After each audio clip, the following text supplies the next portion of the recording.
Hello everyone, today we'll talk about how to fix or how to solve the problem of Joom app.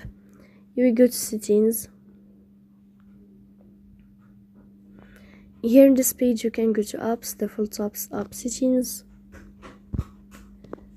On above you can search about Joom app and you can click here. Then in this page of app info you can click on first stop and you can click OK.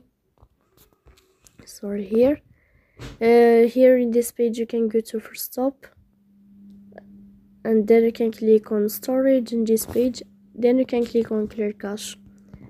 So please don't forget to support us by like and subscribe.